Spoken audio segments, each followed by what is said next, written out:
The room was tense, the air thick with silence. Lamar Fike stood at the door, his heart pounding in his chest. He could hear Elvis Presley's muffled screams from the other side of the wall. It was the middle of the night, and the Las Vegas Strip was alive with the sounds of revelry. But inside the penthouse suite, it was a different story. Lamar had heard the fight start from the living room. Elvis had just finished a short, disastrous show, and Lamar knew what was coming. He had been through this routine too many times, but tonight felt different. The tension was higher, the anger more intense. Elvis burst out of the dressing room, his face red with fury. "Lamar, get your ass in here," he bellowed. Lamar hesitated, but he knew better than to ignore the king. He walked into the dressing room, where Elvis was pacing back and forth, his hands balled into fists.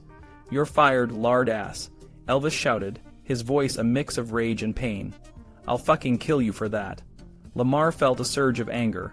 He had been through enough with Elvis. "Fuck it, that's fine with me," he yelled back.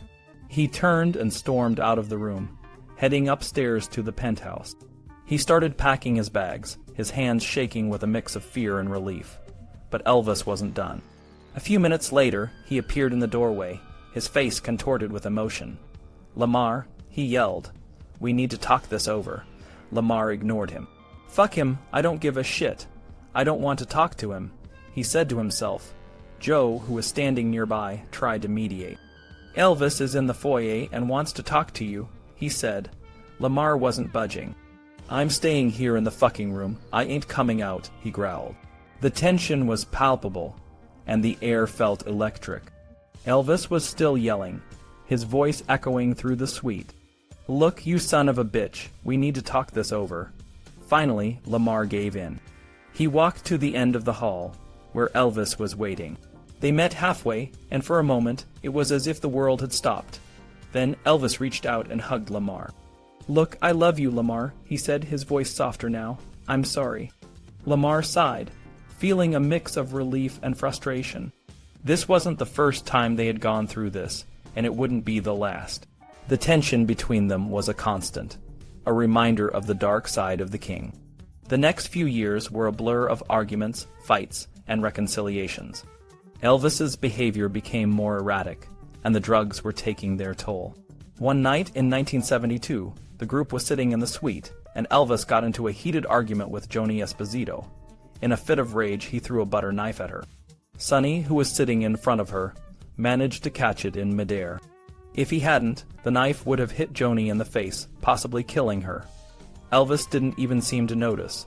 The drugs were changing Elvis. He became more mean, more unpredictable. Lamar could see it happening, and it scared him. Elvis was a man who, when he had a real challenge, would face it head-on. But the drugs were robbing him of his strength. He started to hate Vegas, to hate the business. The only place he felt in control was on stage, but even that was becoming a struggle. In 1972, the idea of a European tour was floated. It could have been a chance for Elvis to revitalize himself, to become the person he once was. But Colonel Parker, his manager, talked him out of it. "Our security just won't be good, and we don't want something to happen over there. Besides, I can make you just as much money here," the colonel would say. Elvis was bored to tears. The routine of getting up late, eating, talking to his group, getting loaded, and going to bed was suffocating him. He felt like a prisoner in his own life. One night after a show, Wolfman Jack asked him, "What's it like to be Elvis Presley?" Elvis's response was telling. "I'll tell you what, Jack, it's very, very uncomfortable." The divorce from Priscilla was the final straw. When she told him she wanted out, Elvis was devastated. He called the guys in after the show and told them, "Another man has taken my wife." The pain in his voice was raw, and it shook them. But deep down, they knew Elvis wouldn't change. He was too proud, too set in his ways. Lamar and the others tried to talk to him, to help him see the danger he was in. But Elvis was in too deep. He was a man trapped in his own world, a world of drugs, fame, and loneliness. And as the years went on, the darkness only grew. It was around 6 in the morning, the time when Elvis and his crew usually called it a night. One evening, Elvis took a couple of big bites of a cheeseburger and it got stuck in his throat. He couldn't breathe and he was turning blue. Panicking, he ran backwards as fast as he could and hit the wall with a loud boom. The chunk of meat shot out of his mouth and flew across the room. He was shocked but relieved. He called his friends, but they didn't seem to understand how close he had come to dying. In May 1972, after a series of road shows, Elvis took a vacation to Hawaii. He wanted to attend a karate demonstration and get a tan. Early in June, he was set to perform 4 shows at Madison Square Garden in New York City. The place could seat 20,000 people, and all the tickets sold out in a day. Rock legends like Bob Dylan, John Lennon, George Harrison, David Bowie, and Art Garfunkel were in the audience. A journalist from the New York Times wrote a glowing review, comparing Elvis to a prince from another planet and a champion whose style was as important as his talent. Elvis also held a press conference at the New York Hilton. He was sharp and quick-witted, deflecting questions about politics and showing off a gold belt he had received from the International. Despite being high, his humor was on point, and he made everyone laugh. By late June, it was clear that Elvis and Priscilla were heading for a divorce. Elvis started dating other women, including Barbara Lee, a would-be actress. He met her in Vegas in 1970 and brought her to Graceland a few times. She wore a sheer yellow gown that surprised everyone, but their relationship didn't last long. In July, Elvis met Linda Thompson at a midnight movie. She was the current Miss Tennessee, and George Klein introduced them. Elvis liked her, and soon she moved into Graceland. Linda was different from the other women Elvis dated. She was educated with a degree in speech and drama, and she was smart and funny. She took care of Elvis, acting as a mother, sister, wife, and lover. She tried to help him with his pill addiction, but her efforts weren't always successful. Despite this, she stayed with him for 4 years, and they had a unique bond. Linda and Elvis used a secret language, similar to the one Elvis had with his mother, Gladys.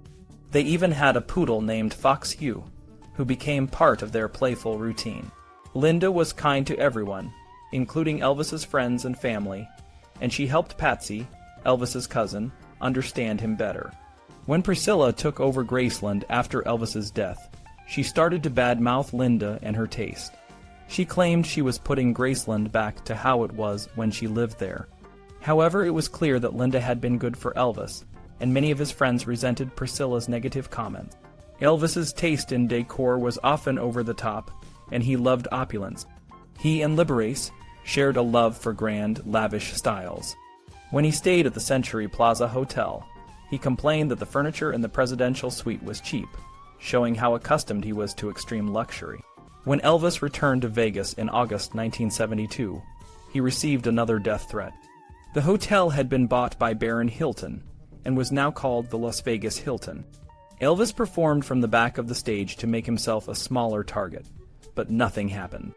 He became a bit cocky about his security, bragging that his guys would take a bullet for him.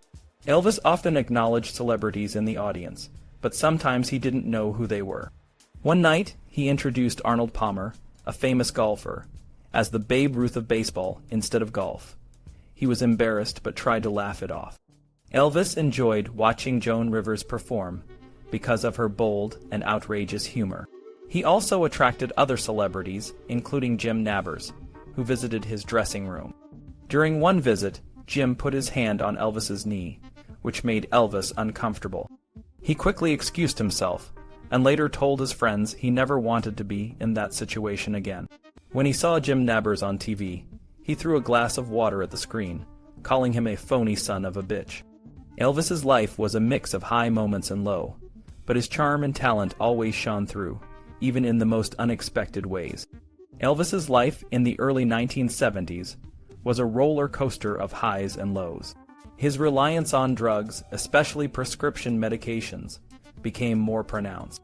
Lamar Fike remembered how the drugs would keep Elvis up all night, making him hyper and wired. He'd want everyone around him to stay awake, too. You'd be walking around like a zombie trying to stay awake, and he was just wired to the wall, Lamar said. This insomnia was a constant battle, and even when Elvis managed to fall asleep, the slightest noise could wake him up. Marty Lacker recalled how Elvis always kept a gun nearby, and there were tense moments when he'd wake up and be disoriented. Elvis's sleep issues were compounded by his use of sleeping pills. Billy Smith noted that even after taking 3 or 4 pills, Elvis could be up and ready to go just 2 hours later. When he did manage to sleep, Elvis would often eat sweet things like popsicles to soothe his stomach. Lamar Fike shared a funny story about how Elvis would send Hamburger James out to buy $100 worth of popsicles in the middle of the night. The constant consumption of sweets led to other problems like constipation. "We should have bought stock in Fleet's enemas. We'd have made a killing," Lamar joked. The suite at the Hilton in Las Vegas was a second home for Elvis. It was huge and had a big kitchen where Elvis would often go to get yogurt, which he loved. One night, Elvis cut his foot on a peach pit while walking to the kitchen. Who else could cut the shit out of his foot on a peach pit in a $3,000 a day suite with 3-inch carpet? Lamar wondered. Elvis's behavior became increasingly erratic and unpredictable. Lamar Fike's wife, Nora, often found herself being woken up in the middle of the night by Elvis, who would come into their room and get into bed with them. He'd start talking, sometimes rambling on about nothing in particular. It just sort of got out of hand because Elvis became more clingy the older he got, Lamar explained. He even tried to suggest some strange ideas, but Lamar didn't know how to respond. "You want this to happen so bad, but you ain't figured a way to push the button," he told Elvis, who just walked away, his mind always on different tangents. Elvis's drug use was a concern for those around him, especially Linda Thompson. When she first met Elvis in Vegas, she was shocked to see him take 15 to 20 pills every night. She saw him choke on food and had to help him breathe. Linda later told Dr. Nick how worried she was, but he advised her that the best thing would be to leave. Despite this, Linda cared about Elvis and stayed. Elias Gainem, another doctor who became close to Elvis, was a smooth operator. He was Lebanese, about 37 years old, and very intelligent. He aligned himself with wealthy individuals, which helped his medical practice grow. However, like Dr. Nick, Gainem got caught up in Elvis's world. Elvis would manipulate him by giving him expensive gifts, like a Stutz and a Mercedes. But even with these gifts, Gainem wasn't as easily swayed as Dr. Nick. Elvis's drug use became more out of control as time went on. He started getting prescriptions in the names of his friends and family, including Lamar, Joe, Charlie, and even his daughter Lisa Marie. This behavior worried Lamar, who put a stop to it. "I said, fuck that. I told Elvis, you just quit it. I don't want my name used on all this stuff," he recalled. The tension between Elvis and Dr. Nick also grew. One night, Elvis tried to get drugs from Dr. Nick's medical bag, but it was locked. Elvis demanded that Dr. Nick leave it open in the future, but Dr. Nick refused. Elvis threatened him, saying he would blow up the bag to get what he wanted. Dr. Nick, however, stood his ground. Despite Dr. Nick's efforts to control Elvis's drug intake, Elvis still found ways to get what he wanted. He got drugs from other sources, including Max Shapiro and doctors in Palm Springs. The irony was that Elvis, who was poisoning his body with drugs, also took vitamins, especially vitamin E, because he thought it would help him age better. In August 1972, Elvis filed for divorce from Priscilla, but he still wanted to be a good father to Lisa Marie. He opened his show in Vegas the same month, and Priscilla and Lisa came to several of his performances. Burning Love was a big hit at the time, and it became one of Elvis's most memorable songs. Colonel Parker announced the Aloha from Hawaii satellite show in September 1972, which would allow Elvis to perform for a global audience.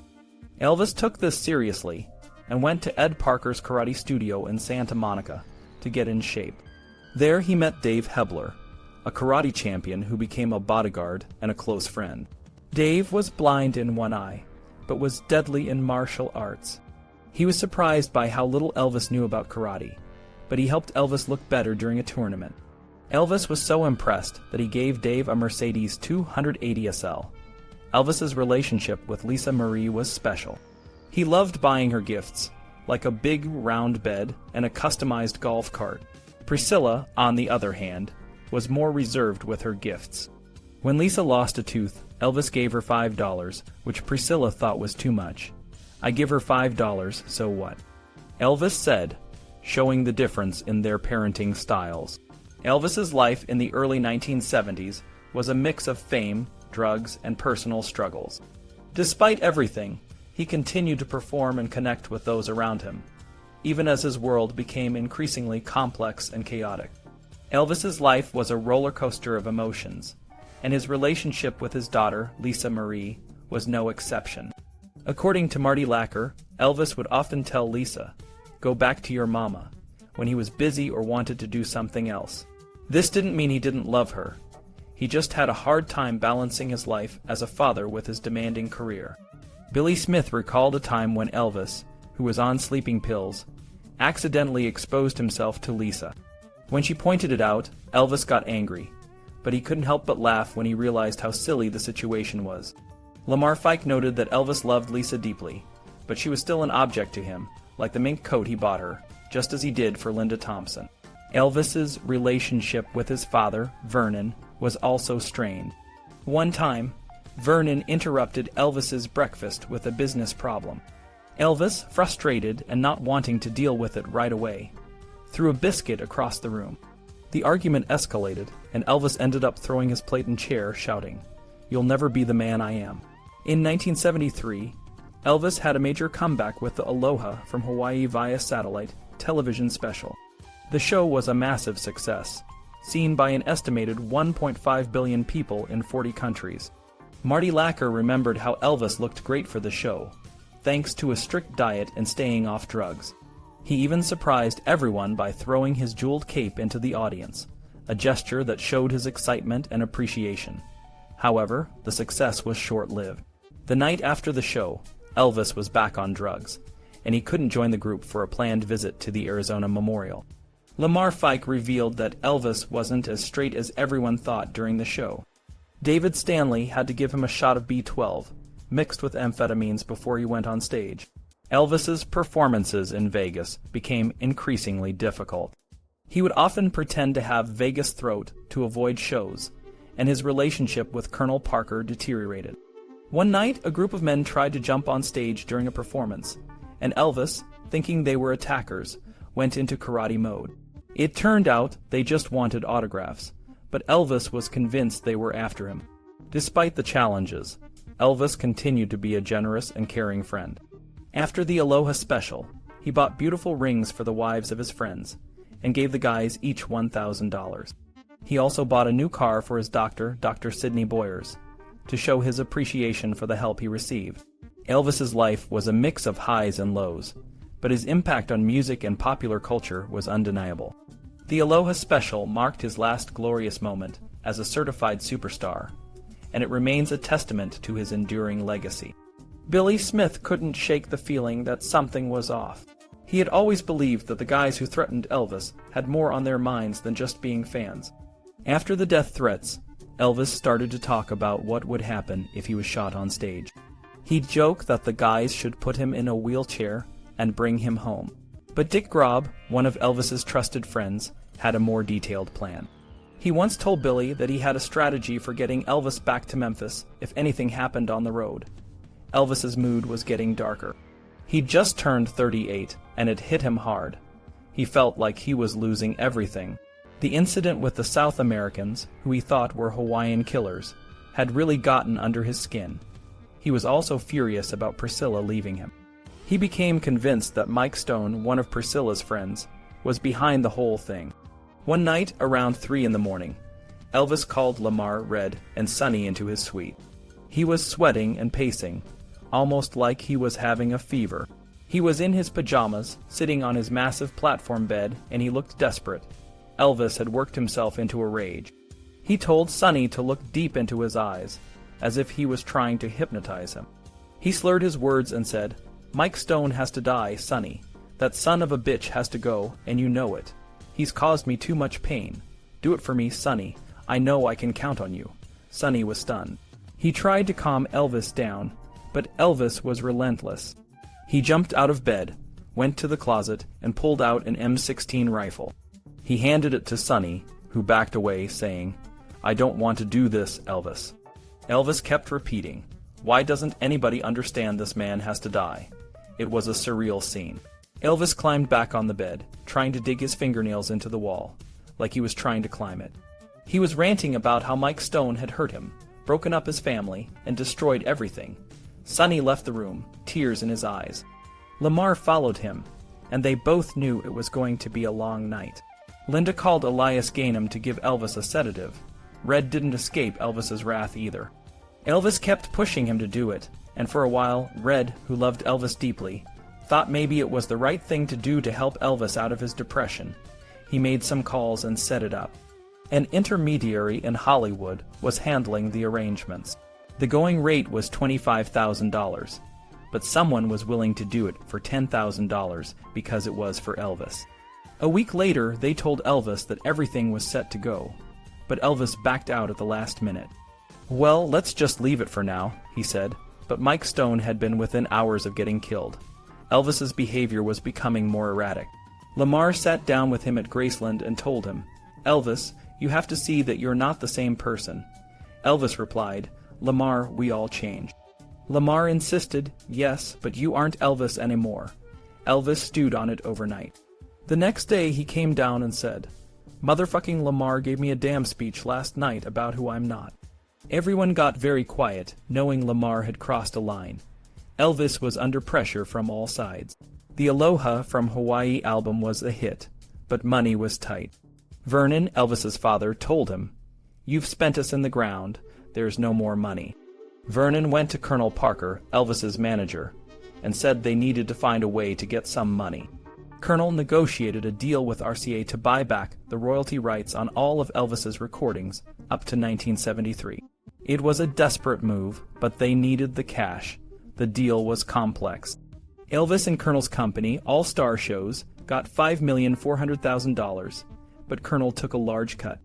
Elvis ended up with $1,400,000 after taxes, which was far less than the deal was worth. The future royalties on his best records were now owned by RCA. Even though the deal was supposed to give Elvis $500,000 a year for 7 years, half of that went to Colonel. RCA also demanded that Elvis produce 2 albums and 4 singles a year for a very low royalty rate. Elvis's health was also deteriorating. Dr. Nick, his personal physician, told the guys that Elvis was becoming a hard addict, not just a medical addict. One day, Elvis mistook a saccharin tablet for something else and snatched it from someone's hand, popping it into his mouth. His bladder and bowel control were also affected, and his friends had to check his bed before leaving hotels to avoid embarrassing situations. In June, another Elvis documentary, Elvis on Tour, was released. It was supposed to show the real Elvis, but the reviews were mixed. The New York Times said the film showed a private person who was indistinguishable from the public one, except for his less flamboyant dress. Gene Smith, an old friend of Elvis's, would occasionally visit Graceland. One day in July, Gene showed up with a strangely painted motorcycle and asked Elvis to buy it for him. Elvis was furious. He still cared about Gene, and Gene's request hurt him deeply. Marty Lacker, another close friend, tried to joke Elvis out of his bad mood, but it was clear that Elvis was struggling on many fronts. Priscilla, Elvis's ex-wife, also filed a motion to set aside her original property settlement. Her new lawyer, Arthur Toll, demanded more money. Elvis was furious, saying, "That no good, greedy fucking bitch, damn it, I gave her enough." The new settlement included a lump sum of $2 million, monthly payments, and a percentage of Elvis's music publishing companies. Most of the money came from the RCA buyout. Elvis's world was falling apart, and he was struggling to hold it together. Despite the fame and fortune, he was losing control of his life, and the people around him were trying to keep him from making decisions that could destroy everything he had built. Elvis and I were talking one day when I mentioned I really liked a motorcycle. I thought he'd get it for me, but it turned out he remembered I actually hated motorcycles because I had refused one he offered before. He smiled and called me a no-good son of a bitch, but then he said, "Well, now I'm going to have to buy you something." I had managed to get his mind off of Gene, but I didn't expect what happened next. Elvis started buying cars like they were candy. He bought a Pontiac Grand Prix for Patsy, my wife, and another one for Billy's wife, Jo. Within a week and a half, he bought 29 cars and a motorcycle for Sonny. Vernon, Elvis's dad, almost had a heart attack, but that's just how Elvis dealt with his moods. Lamar Fike, one of Elvis's friends, told me that this little spree cost over $200,000. Elvis was giving away Pontiacs, Cadillacs, and Lincolns like they were going out of style. If someone on the floor wanted a car, he'd say, "You take that one." He even joked that he'd give one to Hitler. Marty Lacker, another close friend, had his own music company and often brought songs to Elvis. One day, Marty found a song called "I Honestly Love You" and thought it would be perfect for Elvis. But when Marty tried to bring it to a session, the Colonel and his team purposely didn't tell Marty when the sessions were. Olivia Newton-John ended up getting the song, and it made her career. Elvis and Marty had a big argument about a studio called American, where Elvis used to record with a producer named Chips. The Colonel and his crew had told Elvis lies about Chips, and Elvis believed them. Marty tried to convince Elvis that they were lying, but Elvis took it the wrong way. He got defensive and said, "What do you think you're going to do, whip my ass?" Marty was shocked but knew that Elvis would end up recording the same old songs again. By the summer of 1973, Elvis was getting lazy. He didn't want to leave Memphis to record, and had lost interest in making music. One afternoon at Graceland, Elvis told Marty he wanted to record in Memphis again, but not at American with Chips. Marty suggested Stax, a famous studio in Memphis, and Elvis agreed. Marty brought in some great musicians, but the people from RCA in Nashville didn't like it. They even brought a remote truck to run the soundboard through, which made things complicated. During the recording session, Elvis listened to songs from Freddie Bienstock, but he didn't like any of them. He asked if anyone else had songs, and Marty and Red West played him "Raised on Rock" by Mark James. Elvis liked it and decided to record it. But the session was tense, and the musicians were disappointed. Later that year, Elvis recorded again at Stax, but the session was even more of a joke. Marty brought in two great songs, "Loving Arms" and "We Had It All." Elvis loved "Loving Arms" and recorded it, but he couldn't do "We Had It All," because he thought people would think he was singing about him and Priscilla. The pills were affecting his mood, and he was all over the place. After the Stax sessions, the Colonel and Joe kept the other sessions secret from Marty. In August, Elvis went back to Vegas, but the reviews were bad. He was described as somnolent and lackadaisical. Elvis had a fight with the Colonel over a group called Voice, who he wanted to hire to sing behind him. The Colonel thought they weren't worth the money, but Elvis signed them anyway. Elvis's behavior was getting more erratic. He was taking a lot of pills and became unpredictable. One night, he threatened to shoot Red's head off with an M16, but it was just a joke. Another time, he threatened Jimmy Dean with a .357 Magnum because he thought Jimmy had said something, but Jimmy hadn't. Elvis was becoming more paranoid and maniacal, and it was tough for everyone around him. We stayed with Elvis out of love and loyalty, but it was a love-hate relationship. Sometimes we wondered what we were doing, but we kept hoping for that one good moment. It was hard, but we were addicted to it. That's just how it was with Elvis. Billy Smith remembered the tough times after his father's death in August of '73. Elvis, who was like a brother to Billy, really wanted him to come back and work. Billy couldn't do it, though. He had his mom living with him, and his dad had just passed away. He told Elvis, "I'll be there when you're at home, but I can't come back now." They also talked about Priscilla. Billy heard Elvis was thinking about hurting Mike Stone. Elvis laughed it off, but Billy told him, "You don't have to stoop to their level. I know it hurts, but you're stronger than that." Marty Lacker had a story about Elvis's super cop act. One day in California, Elvis saw two guys fighting. One was a gas station attendant, and the other was bigger. Elvis stopped his limo and told the bigger guy to leave the attendant alone. The guy got mad and took a stance like he was going to hit Elvis. Elvis had guns, but Hamburger James, a shady guy, took one from Elvis. James was a dimwit, but Elvis still gave him a $500 bonus. Later, Elvis thought James stole some rings and Polaroid photos of Priscilla. James said he had the rings for safekeeping, but he was caught with the photos and had to be dragged off a plane by Elvis. Lamar Fike said they worked hard to keep Elvis's secrets. They chased down a guy who was talking bad about Elvis's drug use. They also dealt with a hotel worker who was spreading rumors. They had to protect Elvis from the media, but it got harder as technology improved. After his divorce from Priscilla, Elvis changed a lot. He looked puffy and had put on weight. Priscilla and Elvis held hands in the judge's chambers, but it was over. They still talked about their daughter, Lisa. Elvis had health issues and ended up in the hospital for detox. They used a fake name to keep it secret, but it was really for drug withdrawal. He had 3 overdoses in '73, and one was almost deadly. They had to throw him under the shower to bring him back. Dr. Nick, Elvis's doctor, tried to help him detox, but Elvis kept hiding drugs. Elvis took a lot of drugs, which affected his health. He had colon and bladder problems. Dr. Nick tried to help, but Elvis was set on his to-show a night deal. He couldn't quit, even though it was hurting him. During his detox, Elvis refused to see psychiatrists. He thought he was in control and didn't need help. Billy Smith tried to justify the drugs, saying Elvis needed them for his colon and liver problems, but the drugs made things worse. Lamar Fike said there were rumors that Vernon, Elvis's dad, hired a detective to track Elvis's drug use, but Lamar didn't believe it. He thought it was more likely that Colonel Parker, Elvis's manager, was behind it. Elvis's dad knew what was happening, but didn't want to lose the money. He didn't even try to stop the CBS special that showed Elvis looking fat and drugged.